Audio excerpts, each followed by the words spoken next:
కోనసీమ జిల్లా రామచంద్రపురం పట్టణం ముచ్చుమల్లి రోడ్డులోని మోడ్రన్ ఏబీసీ ప్రైమరీ స్కూల్లో జరిగిన సంక్రాంతి ఉత్సవాలకు రాష్ట్ర కార్మిక శాఖ మంత్రి వాసంశెట్టి సుభాష్ ముఖ్య అతిథిగా హాజరయ్యారు.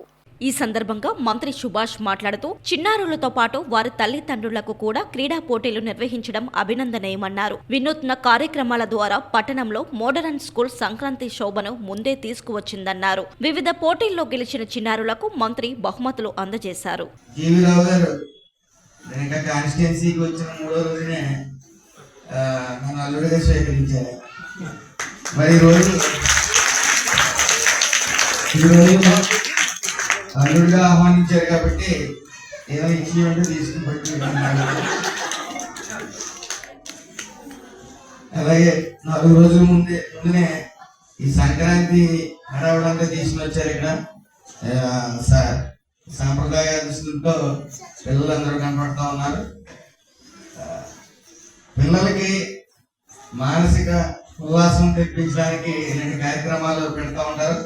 మాలాంటి పొలిటీషియన్స్ కూడా మానసిక ఉల్లాసం కలుగుతోంది పిల్లల మధ్యకి వస్తాయి. అలాగే పిల్లలతో పాటు ఇక్కడ పేరెంట్స్ కూడా పోటీలు పెట్టారు. మ్యూజికల్ చైర్స్ అని ముగ్గులు పోటీ పెట్టారు. స్కూల్ అండ్ లెమన్ అని అనేక కార్యక్రమాలు తల్లిదండ్రులు పెట్టడం, అలాగే స్టాఫ్ అంతా కూడా మొత్తం సంక్రాంతి అప్పుడు